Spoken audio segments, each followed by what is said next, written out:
Irmãos, a vida cristã não é uma vida fácil, né? Não é uma vida fácil a vida cristã. É uma vida de negação, é uma vida de cruz, né? O Senhor Jesus fala assim: você quer vir após mim? Toma a tua cruz, nega a si mesmo e siga-me. O que é a cruz? É a nossa vontade. A nossa vontade, ela tem que ser mortificada, ela tem que ser crucificada. A nossa vontade, ela não pode prevalecer. Se nós somos cristãos, nós temos que agradar a Deus. Ele é a única razão de nós servirmos, de nós o adorarmos. Obrigado, mamãe. Ele é a única razão. Mas quando o Senhor Jesus, Ele chamou a cada um de nós, é verdade que nós somos escolha. Não foi eu que escolhi vir ao Senhor, não foi uma decisão minha, não foi uma decisão da igreja, mas o chamado foi o Senhor Jesus que chamou a cada um de nós. Nós viemos para o Senhor, mas muitas vezes, mesmo experimentando o novo nascimento, irmão, a gente carrega algumas coisas muitas vezes que não agrada a Deus. Às vezes a gente tem algumas coisas, algum ranço do mundo que faz parte da nossa personalidade, do nosso caráter, e determinadas condutas, elas têm que ser mortificadas dentro do nosso corpo. Os genes do pecado, ele sempre vai estar presente no coração do homem, mesmo do cristão. Ele sempre vai estar ali. Basta eu me afastar, basta eu parar de orar, basta eu parar de ler a palavra de Deus, e de repente os genes do pecado, ele começa a se manifestar na minha vida novamente, e de repente eu estou semelhante a um homem que não conhece a Deus. Então, nesse texto que eu li aqui em Números 12, a Bíblia está falando aqui de Miriam e Arão. Miriam e Arão são escolhidas, são irmãos de Moisés, pessoas valorosas, pessoas que tinham comunhão com Deus.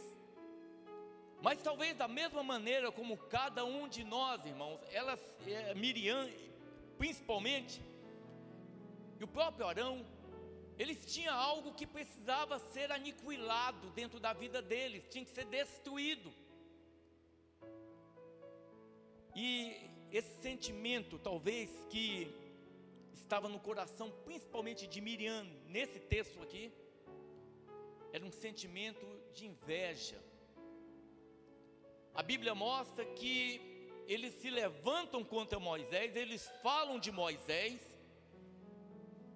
tentando atingir Moisés, usando o casamento de Moisés. Moisés, ele casara com uma mulher cuxita. Provavelmente Zípora já tinha falecido, talvez pouco tempo. Eu acredito que sim. Alguns comentaristas bíblicos acham que talvez essa mulher cuxita seria Zípora.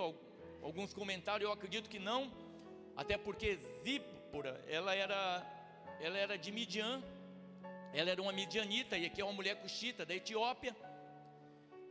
Mas essa acusação feita contra Moisés, ela era apenas uma maneira de atingir a Moisés. Não era simplesmente o casamento, mas uma maneira de atingir Moisés. Mas ela queria atingir porque havia no coração de Miriam a inveja, irmão. Havia no coração de Miriam a inveja. São sentimentos malignos. A inveja é um sentimento maligno. É verdade que tem muito crente que tem medo, morre de medo de inveja. Às vezes eu fico vendo o crente falar, preocupa, olha pastor, vamos fazer uma campanha, tem um fulano de tal, tem inveja de mim. Irmão, nós não temos que preocupar com inveja. A inveja faz mal para o invejoso. A inveja não vai fazer o invejoso, pode ter inveja de você, de mim, não vai acontecer nada. a não ser que ele começa a tramar para causar dano na tua vida. Se é no trabalho, ele começa a criar uma série de contendas para te prejudicar. Tá, aí tudo bem. Mas o sentimento da inveja, ele não vai atingir você em nada, pelo contrário. Agora vai fazer muito mal para a vida dele. E muitas vezes nós somos tomados por esse sentimento, irmão. Ninguém aqui é imune a esse sentimento. Ou a inveja. Tem uns que não tem problema com inveja, mas tem pessoas que têm problema sério com dinheiro. Problema com a falta de perdão. É interessante quando nós olhamos o Salmo 73. Se os irmãos puderem abrir vossas Bíblias. O salmista diz assim, Asaf: verdadeiramente bom é Deus para com Israel, para com os limpos de coração. Quanto a mim, os meus pés quase que se desviaram. Pouco faltou para que escorregasse os meus passos, pois eu tinha inveja dos soberbos ao ver a prosperidade dos ímpios. Irmãos, o salmista está falando que ele quase caiu, porque ele tinha inveja dos soberbos. Não é fácil, muitas vezes, a gente admitir uma falha, um pecado nosso. Não é fácil você chegar e você confessar para alguém: olha, eu tenho inveja. Não é fácil, porque a gente não gosta que alguns sentimentos que nós carregamos aqui venham a ser expostos a sentimento. Igual muitas vezes a questão da mágoa, do ressentimento. As pessoas que elas cultivam a mágoa no coração, irmão, essas pessoas são destruídas. Essas pessoas são acometidas de enfermidade. Elas são acometidas de uma série de males sobre a vida dela. E ela não consegue se libertar desse sentimento. Por isso que nós, como igreja, a gente tem que orar. Orar, apresentar diante de Deus: Senhor, olha, eu sou invejoso. Senhor, eu sou um homem rancoroso. Eu sou uma mulher rancorosa. Às vezes uma pessoa fala algo para mim, eu tenho um sentimento, eu guardo esse sentimento no meu coração. Quantas vezes a gente se deparou com isso, irmãos? Quantos de nós, talvez aqui hoje, cultiva ainda no coração esse sentimento da mágoa, da falta de perdão? E talvez a nossa vida, ela não vai adiante, sabe por quê? A gente está amarrado, preso, a gente não avança em nada nas nossas vidas, exatamente por causa desse sentimento, da mágoa, da falta de perdão. Eu creio que muitos de nós aqui já vivenciaram esse momento, algo desse tipo, a mágoa. Teve um período na minha vida que pelo menos eu me senti extremamente injustiçado. E durante um período eu fiquei magoado com a pessoa. Mas eu entendia, eu tinha um entendimento que aquela mágoa, ela ia me aniquilar na minha vida para com Deus. Ela ia destruir a minha comunhão para com o Pai. E eu procurei orar a Deus, pedindo: Senhor, me ajuda a perdoar, Senhor. Me ajuda a perdoar. No momento de desespero, assim, de querer, sabe, tirar esse sentimento maligno do meu coração, eu me ajoelhei diante da pessoa e pedi perdão, para ver se aquele sentimento demoníaco saísse dentro do meu coração. E eu clamei a Deus, e Deus tirou do meu coração o sentimento de mágoa, irmão. Deus tira. Na vida cristã, como eu disse, Jesus te chamou, você começou uma caminhada, mas tem muitas coisas que precisam ser libertas. O texto que eu li em Romanos 7, o apóstolo Paulo está falando exatamente disso. Olha, tem coisa que eu não quero fazer, mas eu faço. E aquilo que eu não quero fazer, aquilo que eu não quero, isso eu faço. Sabe por quê? Porque o pecado, ele habita em nós. O pecado, ele habita dentro do homem. Irmãos, não adianta a vida cristã, não adianta você vir para a igreja, não adianta fazer campanha, isso não vai mudar nada diante de Deus. Agora, quando você começa a orar a Deus, buscando em Deus uma vida reta para agradar a Deus, isso é um diferencial. Nós cantamos: Tu és fiel, Senhor. Deus é fiel. E a nossa fidelidade a Deus? Quando muitas vezes nós procedemos enganosamente, irmão, com mentira, com engano, com ressentimento, nós não estamos agradando a Deus. Miriam, ela cultivava esse sentimento. A Bíblia diz no versículo 2, olha o que diz: eles disseram: porventura falou o Senhor somente por Moisés? Não falou também por nós? Ou seja, Deus não falou por nós? Não, Deus falou com Moisés. Mas isso não é demérito. Assim como dentro da obra de Deus, nada é demérito, irmão. Deus chamou uns para mestre, Deus chamou uns para profeta, uns para evangelista, uns para apóstolos, pastores e mestres. Tem pessoas que têm um dom de ajudar, o dom de socorro. Tem pessoas que têm dons, e tudo isso completa a igreja do Senhor. Tudo isso completa o corpo de Cristo, irmão. Ninguém é melhor, ninguém é inferior a ninguém. Mas a gente tem que orar para que nós possamos chegar diante de Deus com retidão, com a vida transformada. A Bíblia diz que quando Miriam e Arão eles começam a questionar: porventura falou o Senhor somente com Moisés, não falou também por nós? A Bíblia diz que o Senhor ouviu. E eu vou dizer uma coisa para a igreja, irmão.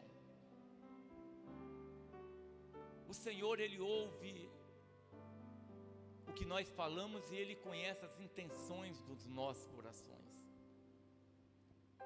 Talvez você está na igreja há 5, 10, como muitas igrejas, eu conheço muita gente com 15, 20 anos dentro da igreja, e pessoas nunca conheceram a Deus, irmão. Nunca conheceram a Deus. Eles acham que o fato de frequentar um templo como esse, ou um outro templo qualquer, venha fazer dele a igreja do Senhor. Não. Pessoas que gostam de estar no meio das pessoas, mas eles nunca experimentaram a Jesus. E muitas vezes, para que nós possamos experimentar o Senhor Jesus, nós temos que começar a negar a nós mesmos, abrir mão da nossa vontade. Muitas vezes, ser cuidadoso com o nosso falar. Às vezes as pessoas, o crente, e a gente vê muito isso no dia a dia, as pessoas crente participando de conversa que não convém, as pessoas conversando junto com roda de escarnecedores, como diz a palavra de Deus, junto de escarnecedores, falando o que não convém, falando imoralidade, e as pessoas participando disso. E aí muitas vezes querem sentir a presença do Senhor, querem sentir o Espírito Santo, querem que Deus responda a oração, e Deus não responde, porque ao mesmo tempo que ora o Senhor, minutos depois, no dia seguinte, está sentado na mesa do escarnecedor, xingando, abrindo a boca e proferindo palavras de baixo calão, palavras de imoralidade, palavra que não convém nem para citar essas palavras, convém falar. Essas pessoas, irmão, elas não têm aliança com Deus. Pessoas que não compreenderam que a vida do cristão é fazer a vontade do Senhor. Pessoas que não compreenderam o que é ser cristão. O Senhor, Ele sonda 24 horas a cada um de nós. O Senhor sabe das intenções dos nossos corações. Às vezes eu vejo muitos crentes, irmão, e quando eu estou dizendo crentes derrotados, eu não me refiro em nada de dinheiro, porque hoje quando fala de derrota é sempre o dinheiro, né? Porque para mim ser feliz eu não preciso ter dinheiro, eu preciso é de Jesus na minha vida. A felicidade, ela provém de Deus. É o Senhor Jesus que é a razão única da minha felicidade. Mas quando eu digo de crentes derrotados, é pessoas com a família muitas vezes totalmente destruída, pessoas nas drogas, um lar em contenda. A pessoa não vai, ela não avança em nada na vida dela, nada acontece. Por quê? Porque ela não tem vida com Deus. Porque ela não sabe que ela tem que negar a si mesma. Você, irmão, você quer ter uma experiência com Deus?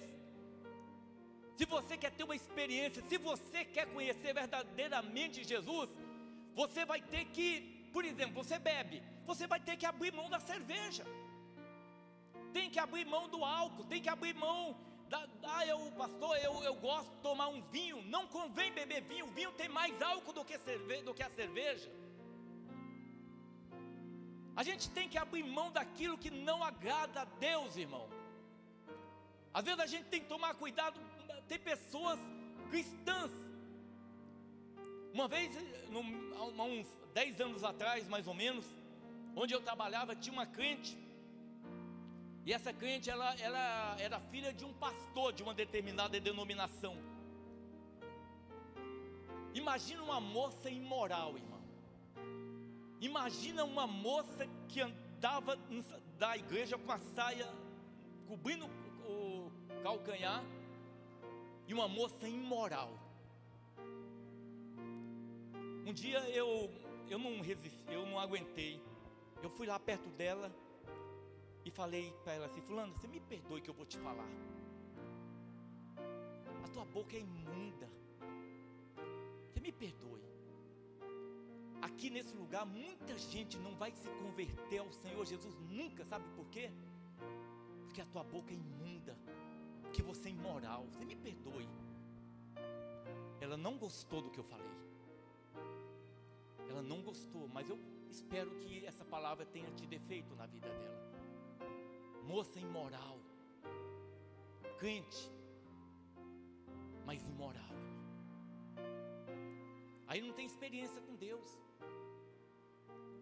A gente tem que abrir mão. Nós temos que jejuar. Nós temos que ler a Bíblia. Nós temos que buscar o Senhor. Há um preço a pagar. Tem que pagar um preço. Não é simplesmente participando de campanha onde você repete uma oração e pronto. Ou você colocar um copo de água em cima da televisão onde alguém vai orar e você vai beber a água e pronto. Não é dessa maneira não. Mas é você negando a tua vontade, você se negando, orando a Deus, suplicando ao Senhor na caminhada para fazer a vontade dEle, irmãos. O Senhor ouviu o que Miriam e Arão falavam. E sabe quando o Senhor ouviu? Deus desceu, Deus falou com eles. A Bíblia diz no versículo 4: e logo o Senhor disse a Moisés, Arão e a Miriam: vós três saí à tenda da congregação. E saíram eles três. Então o Senhor desceu na coluna de nuvem e se pôs à porta da tenda. Depois chamou Arão e Miriam, e eles saíram ambos. Irmãos, logicamente que nós vivemos o período da graça hoje. Mas eu vejo muitas vezes a ação do Senhor, Deus agindo. E vou falar uma coisa para a igreja. Sabe o que uma mentira que Satanás ele trouxe para dentro desse meio, vamos chamar evangélico?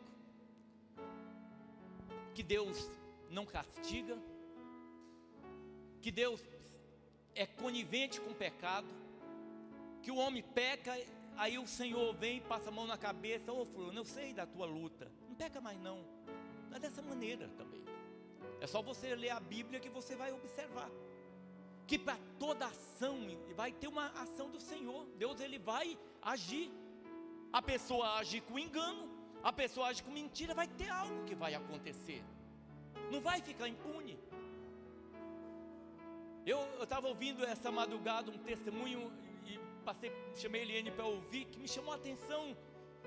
Eu era jovem, tinha um pastor que eu gostava de ouvir, ele está bem idoso, ele contando a história de um homem, irmãos, um homem muito rico.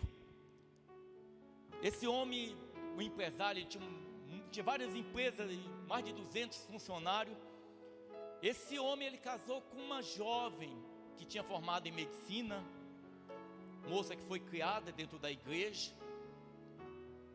E esse pastor, ele pergunta se ele não entende como que uma jovem que foi criada na igreja casou com um homem ímpio, ateu, um homem ateu. Mas aquele homem, durante o período de namoro, antes do casamento, disse para ela: olha, eu vou cuidar, eu não vou impedir de você ir para a igreja, eu não vou impedir você de trabalhar, você vai poder trabalhar. Casou com a moça, menos de um ano, ele falou: você não vai trabalhar, mulher minha não trabalha. Ela falou: mas eu sou médica, e eu trabalho não é pelo dinheiro não, mas porque eu gosto. Diz, naquela conversa, aquele indivíduo deu a primeira surra nela. Mais um período ela ia para a igreja, ele falou: você não vai para a igreja. Ela falou: mas você disse que não ia impedir. E ele abriu a boca e proferiu uma série de palavras ofensivas ao evangelho, e deu a segunda surra nela. E aí começou a bater. Eu sempre digo o seguinte para a igreja, que nós não temos jovens para casar jovem, nós somos já uns irmãos da família. Mas eu sempre digo que quando o namorado ele dá um beliscão na namorada, esse que dá o beliscão é o que vai bater. Então se a pessoa arrumou um namorado, levou o beliscão, acaba, porque esse vai bater, certamente. Esse tipo de homem bate. E ela foi conversar com os pais falaram: minha filha, separa. Mas nesse período ela engravidou, e ela estava grávida de 2 filhos gêmeos. E essa mulher sofrendo. Quando aqueles meninos completaram 12 anos, eles foram batizar. Que apesar da luta, mas ela conseguiu ir frequentar a igreja. E ensinou os filhos no caminho que deveriam andar. E os filhos chamou o pai: meu pai, nós vamos batizar, eu queria que o senhor fosse. E aquele homem falou assim: olha, batismo não é coisa de homem não. E simplesmente ignorou. E os filhos batizaram. Ia ter tipo um retiro, e ela queria ir, pediu para o marido mandou ela ir, um homem extremamente agressivo, xingou muito e mandou ela ir com o marido, com as crianças, ir no retiro. Quando ela estava retornando, ela e os 2 filhos no carro, diz que numa curva ela perdeu o controle e o carro desceu uma ribanceira, bateu, o carro incendiou, e essa mulher e os 2 filhos morreram, carbonizados.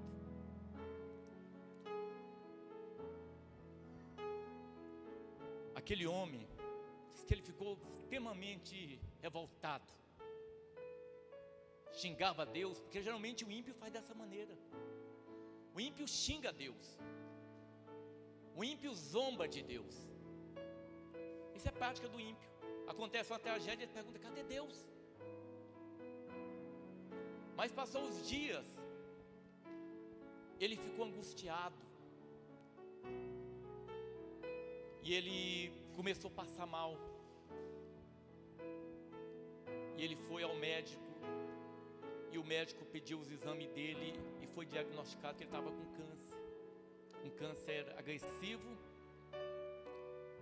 E segundo o médico, ele teria muito pouco tempo de vida, porque a doença já vinha muito tempo, e como ele não frequentava o médico, a doença avançou muito, já tinha espalhado, já tinha metástase no corpo. E aquele homem, ele estava nessa situação, pouco tempo de vida. O médico deu 2 meses de vida. E ele foi para a casa dele aquele dia, e ele ficou muito aflito, e disse que ele ligou o computador, porque um dia ele deu uma surra na mulher dele, porque ela estava assistindo um culto do pastor que falava desse testemunho. Mas diz que ele pegou ali naquele momento e conseguiu localizar aquela mensagem, ele ouviu aquela pregação. E ele chorou muito. E disse que aquele dia ele teve uma noite tão diferente. Uma noite tão diferente. Ele levantou no dia seguinte com vontade de viver. Com vontade de, alegre. E ele foi na empresa dele, e quando chegou lá, as pessoas já ficaram todo mundo, porque ele era um indivíduo extremamente bruto, ignorante. Mas quando ele chegou lá, diz que ele chegou de uma maneira diferente, cumprimentando as pessoas. E aí alguém falou assim: olha, ele está dessa maneira porque ele sabe que ele vai morrer, e as pessoas quando vão morrer, geralmente elas têm esse tipo de comportamento. Mas diz que algo aconteceu com aquele homem. Diz que um período, 30 dias depois, ele voltou ao médico novamente. Estava bem. E o médico pediu para ele repetir os exames. E repetiu os exames. O médico falou: olha, você está tomando algum medicamento? Não estou tomando nada. Falou: vou te mandar para um outro médico, porque vai acontecer alguma coisa? Não. E mandou para outro médico, e foi feito novos exames. E aquele homem, o outro médico pediu os exames novamente, e olhou para aqueles exames, e disse: você não tem nada. Se você tinha câncer, você está curado. Não tem nada, absolutamente nada. Diz que aquele homem, ele saiu daquele lugar. Diz que ele atravessou a pista. Ele estava perto da praia. Diz que ele entrou no mar e ele começou a falar com Deus. Falou: Senhor, eu deveria ter morrido, porque eu sou um homem mau, fui muito mau. Agredia minha esposa. Minha esposa, ela sempre foi boa, sempre foi fiel a ti. Meus filhos serviam a ti. Mas por que eu? Por que eu estou vivo? Por que não eles? E o Senhor falou com ele. O Senhor falou profundamente no coração dele. Aquele homem experimentou, irmão, uma transformação na vida dele. Sabe, o Evangelho de Jesus, ele produz transformação na vida do homem. O Evangelho, ele produz mudança.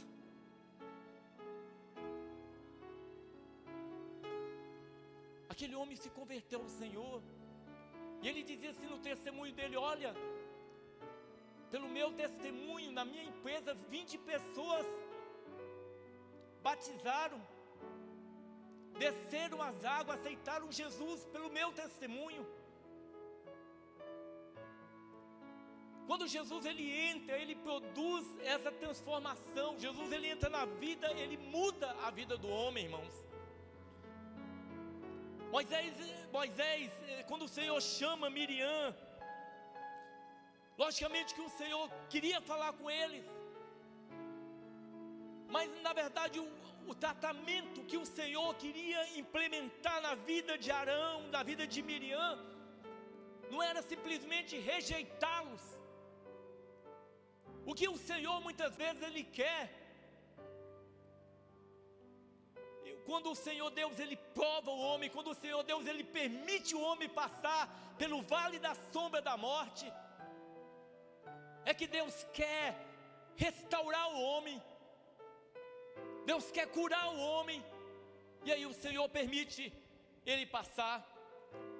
Deus chamou Arão, Deus chamou Miriam e falou: olha, há no meio de vós profetas. Se tiver profetas, eu falo com eles em visão ou em sonho, eu falo com eles. Mas não é assim com meu servo Moisés. Não é assim com meu servo Moisés. Com o meu servo Moisés, eu falo boca a boca. Você imaginou, irmão, o Senhor Deus falar isso a teu respeito? Olha, com Odinei, eu falo boca a boca. Eu falo diretamente com ele. Eu não mando recado por profetas, por falsos profetas aí. Eu falo diretamente. A Bíblia diz em Hebreus 1 que no passado Deus falou aos homens pelos profetas, mas agora o Senhor fala pelo Filho. O Senhor fala por Jesus, através de Jesus Cristo conosco.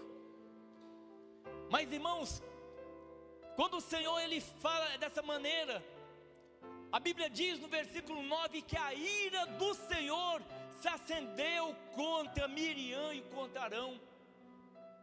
As pessoas dizem, Deus não ira, Deus é amor sim, irmão, Deus é amor.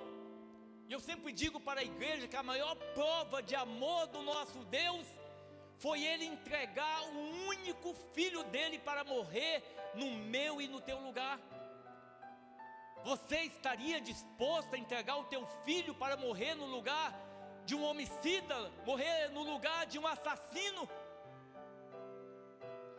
Nenhum de nós estaríamos dispostos.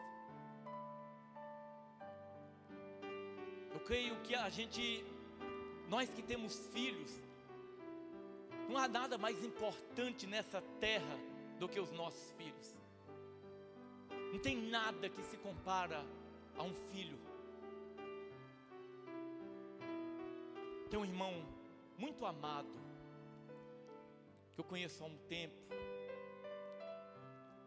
Sabe daqueles irmãos que está no teu coração, que você tem um amor grande? Eu era jovem, eu tinha 14 anos mais ou menos. E eu morava em Guiratinga, né, nessa época. E esse irmão passava em cima de um trator. Ele, a esposa, e ele tinha 2 filhinhos. Ele era japonês. Ele é japonês. E esse irmão passava no trator com 2 filhinhos. Eu me lembro que eu tinha uns 14 anos, eu via a filhinha dele mais velha e o menininho. E aquele irmão, na época ele não era cristão ainda. Ele não tinha sido alcançado pelo Senhor Jesus. E ele fazendo uma viagem de Guiratinga para Rondonópolis, no trator, houve um acidente. Tinha uma região mais ou menos assim. Houve um acidente e a pessoa que estava no outro carro morreu. Quando ele chegou, ele viu, foi mais ou menos naquele momento, ele parou o trator para socorrer ali a pessoa que estava dentro do carro. Ele não sabia o que tinha acontecido ainda. Ele desceu para atravessar a pista e a filhinha dele, que era muito apegada a ele, devia ter uns 7, 8 anos. Aquela filhinha desce do trator e ela atravessa a pista e vê um carro e mata aquela criança também. Nós que temos filhos, irmão, é um tipo de coisa que, se eu perguntar para qualquer um de nós, 1000 vezes eu morrer do que um filho. É verdade? 1000 vezes minha morte, porque o natural é filho enterrar pai, não é o contrário.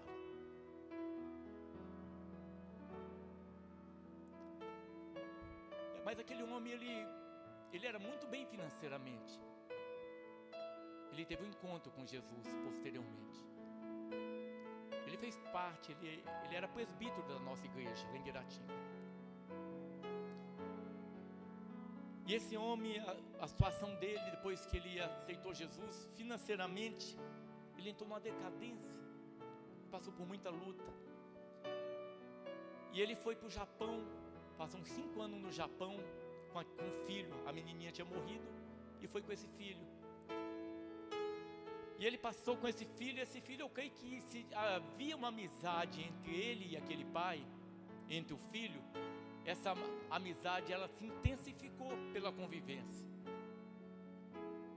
E quando eles retornaram do Japão, 6 anos depois, o filho voltou para Guiratinga. Ele tinha tido uma outra filha, depois que a outra morreu, nasceu mais uma outra filha. Uma não substitui a outra. Mas esse filho começou a beber e um dia sofreu um acidente, devia estar uns 19 anos, bateu a cabeça e faleceu também. É uma dor muito grande, é uma dor que machuca. Então eu fico pensando, eu estava meditando na palavra e pensando na dor desse irmão. E você sabe uma coisa que quando eu vou em Guaratinga, estou junto com esse irmão, é de ver como ele é fiel a Deus. Ele está servindo ao Senhor. Nasceu uma netinha dele, eu fiquei tão feliz que ele colocou uma foto lá, porque eu sei que aquela netinha, ainda que não substitui, mas preenche um pouco daquela dor no coração. Nós não conhecemos os desígnios de Deus. Nós não entendemos muitas vezes nada. Eu sei que muitos amados do Senhor foi chamado nesse período de pandemia porque Deus tinha planos, porque era o tempo determinado do Senhor. Às vezes as lutas, irmão, as adversidades, elas vêm para nos trabalhar nas nossas vidas, para nos quebrar, para nós entendermos que nós não somos nada. A Bíblia diz que Moisés era um homem muito manso, diz a palavra do Senhor. A palavra manso também, a tradução seria humilde. Era um homem inteiramente dependente de Deus. Miriam era valorosa, Arão era valoroso, mas eles precisavam de ser restaurados, de ser transformados, porque havia algo no coração deles que não agradava a Deus. E aí, irmãos, a Bíblia diz que pela atitude de Miriam, principalmente pela atitude de Miriam, a Bíblia diz que que a nuvem do Senhor, ela se desviou da tenda onde estava Arão e Miriam. Sabe o que significa isso? A presença de Deus se foi. A presença de Deus afastou. E quando a presença de Deus não é presente, irmão, muitas vezes coisas ruins sucedem na vida do homem. Eu fico imaginando uma pessoa que cultiva a mágoa no coração, o ódio no coração. A pessoa que mantém o ódio no coração, ela é uma pessoa que sofre muito, porque ela não tem paz. Ela é cativa, ela é escrava, ela está algemada, mas ela não consegue perdoar. Por isso que nós temos que ir na presença de Deus, suplicar a Deus, ao Senhor Jesus, para que haja manifestação do perdão. Miriam, pela atitude dela, ela afastou o Senhor da vida deles, e ela foi acometida de lepra. E a lepra naquela época, irmão, era praticamente uma sentença de morte, como um câncer gravíssimo, um câncer agressivo. Não tinha cura. E ela foi acometida dessa doença. A Bíblia diz no versículo 11 que Arão, ele vai a Moisés, e ele diz: Senhor meu. Aquele que questionava a respeito da autoridade de Moisés, irmão, agora ele chega diante do irmão Moisés, esse homem muito manso, esse homem humilde, e ele diz assim: Senhor meu. Irmãos, é interessante a respeito de uma igreja saudável, uma igreja curada. Ela não tem competição dentro. Ninguém quer ser melhor do que ninguém, porque tudo que nós fazemos é para o Senhor, é tudo para Deus. E não existe o melhor. Talvez deixe uma limpeza da igreja, quando nós ofertamos a nossa limpeza. Senhor, eu estou fazendo isso aqui para Ti, Senhor. Seja pregar a palavra, seja louvar, seja qualquer coisa que você fizer, o Senhor Ele recebe como oferta. Logicamente que nós não podemos ofertar a Deus uma oferta de Caim, querer ofertar algo a Deus, mas com a vida totalmente indigna, porque não adianta. Eu vou trazer meu dízimo, coração cheio de mágoa, para quê? Não, eu tenho que trazer algo para o Senhor, mas a minha vida, lembrando sempre que a vida do ofertante, ela é mais importante do que a oferta. A vida do dizimista é mais importante do que o dízimo. Ela é mais importante, irmão. Miriam ficou leprosa, e Arão, ele vai a Moisés e chama meu Senhor. E aí diz assim: ora, não ponhamos sobre nós este pecado que fizemos loucamente e com que havemos pecado. Ora, não seja ela como um morto, que saindo do ventre de sua mãe, tem a metade da sua carne já consumida. Irmãos, como é bom quando a gente pode reconhecer os nossos pecados. Eu conversava ontem com a irmã Bianca, e eu falava: irmã Bianca, se você perguntar para um homem do mundo, para um ímpio, e você perguntar para ele, se ele morrer, ele vai para o inferno, ele vai dizer que não. Por que ele disse que não vai para o inferno, mesmo que ele tenha uma vida cheia de pecado? Ele diz isso, sabe por quê? Porque não tem o Espírito Santo de Deus, irmão. Porque o Espírito Santo de Deus, ele te revela as verdades que não é qualquer pessoa que pode compreender. O Espírito Santo de Deus leva você a temer a Deus, a ter medo de pecar contra Deus.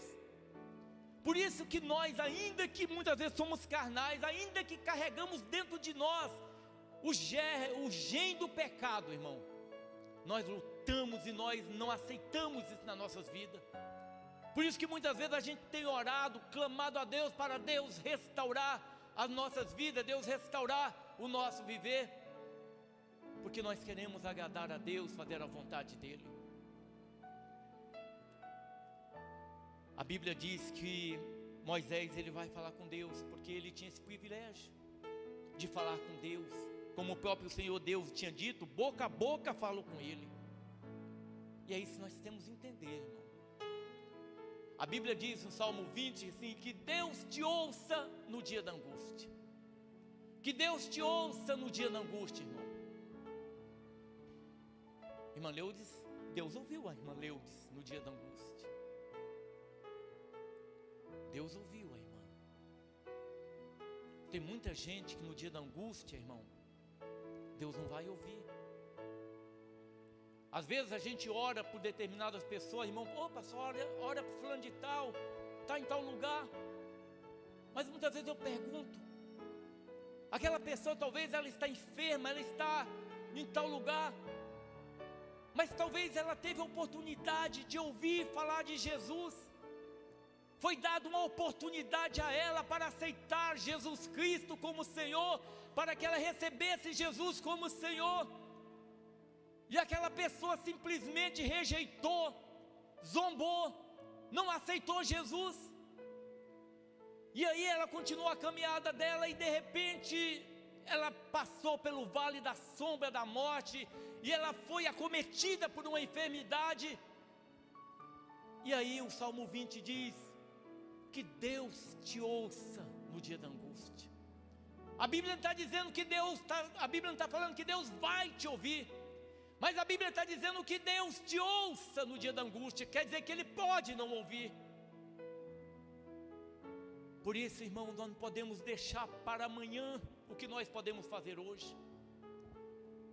Se nós pudermos tomar decisões nas nossas vidas, se a bebida alcoólica está te afastando de Deus, irmão, deixa a bebida alcoólica, irmão. Se o cigarro está te afastando de Deus, deixa o cigarro. Se a inveja, se algum sentimento, se a imoralidade tem te afastado de Deus, deixa isso. Você precisa de Deus, você precisa de Jesus, irmão. Nós precisamos de Jesus. A igreja não precisa de dinheiro. Você não precisa de dinheiro, mas você não pode viver sem a pessoa de Jesus Cristo na tua vida. Você pode passar fome, você pode não ter a saúde, mas se você não ter Jesus, irmão, a tua vida é um desastre, a tua vida é um fracasso total. Nós precisamos de Jesus. A palavra do Senhor diz que Moisés, ele ora a Deus, e ele diz: ó Deus, rogo-te que a cures. E disse o Senhor a Moisés: se seu pai cuspir em teu rosto, não teria envergonhado 7 dias? Esteja fechada 7 dias fora do arraial e depois a recolha. Aquele negócio, o homem peca. Sabe a única maneira de apagar pecado? É confessando e deixando. Eu conversava com um pastor ontem, a gente fazendo caminhada, e ele falando assim, a gente falando sobre esses métodos que hoje existem dentro da igreja moderna, onde não há arrependimento, mas você vai para um encontro, no encontro acontece ali, trabalha psicologia, muita psicologia na pessoa, mexe no emocional, a pessoa chora, eu quero Jesus, mas não houve arrependimento, não houve transformação, e passa 4, 5, 6 meses, a pessoa está do mesmo jeito, porque não houve transformação. Não adianta, irmão, se não houver arrependimento, e aí você fala: mas pastor, como é que eu faço para me arrepender? Eu digo, para você se arrepender, você precisa do Espírito Santo, porque o homem natural, ele sozinho, ele não consegue se arrepender. O homem sozinho, ele não se arrepende. A Bíblia diz que o Espírito Santo, ele nos convence do pecado, da justiça e do juízo. Somente o Espírito Santo pode me mostrar a impureza que há em mim. Somente o Espírito Santo me apresenta para mim os meus pecados, irmão. O Espírito Santo, ele faz isso. Talvez por isso a gente ora tanto pedindo para o Senhor nos ajudar. Deus, Senhor, muda isso na minha vida, Senhor. Senhor, me restaura. Senhor, me purifica. A Bíblia diz que o Senhor fala assim: olha, tira Miriam 7 dias fora do arraial e depois a recolha. Tem uma consequência. Eu sempre digo que a pessoa tem um pecado dela, ela pega o pecado, ela coloca na última gaveta do armário e deixa lá, acreditando que tempo apaga pecado. Tempo não apaga pecado. O que apaga pecado é quando nós confessamos o nosso pecado e deixamos o pecado. Aí o pecado é apagado. Mas não adianta você pegar o pecado, colocar na última gaveta, deixar guardado, achando que o tempo vai apagar. Ele vai estar ali sempre. O que vai suceder na vida de Miriam, irmãos, é cura. Ela vai ser tirada fora do arraial 7 dias, enferma, jogada como os leprosos. E a lepra no Velho Testamento, ela era um sinal de pecado. Então, que nesse momento aqui, o que está acontecendo? Muitas vezes é a cura, precisa ser dessa maneira. Eu sempre falo de um irmão que foi conhecido de alguns aqui. Esse irmão, ele tinha um problema na vida dele, que as pessoas na época não desconheciam. Ele era pastor, e naquela época do MSN, aquilo ali foi uma porta para ele poder colocar em prática aquele pecado que tinha dentro dele. Ele tinha um problema de homossexualismo, e ele, com esse negócio do MSN, naquela época ainda, tem um tempinho, ele entrou nesse mundo. E sabe que pela bondade de Deus, o que o Senhor Deus fez, irmão? o Senhor permitiu que aquele pecado ele viesse à tona. Deus deu uma oportunidade para aquele homem se arrepender. Aquele homem era conhecido numa cidade aqui próxima, muito conhecido. O pecado dele veio à tona, todo mundo ficou sabendo que ele era muito conhecido.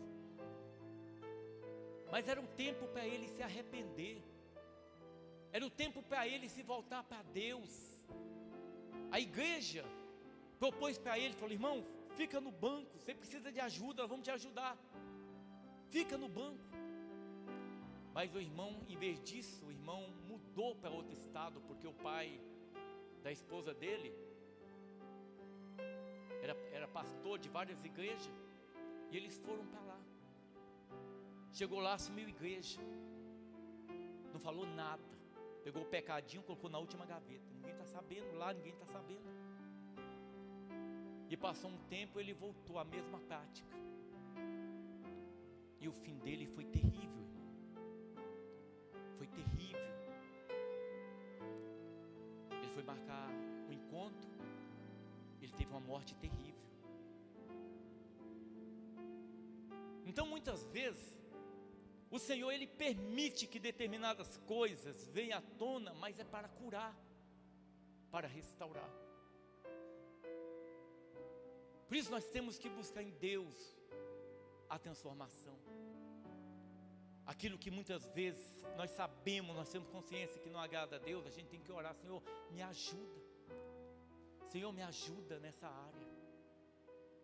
Senhor, me ajuda a ser fiel a Ti. Você quer a presença de Deus, irmão? Você quer a presença do Senhor? Você quer contemplar a glória de Deus? Depende de você, abrindo mão da tua vontade.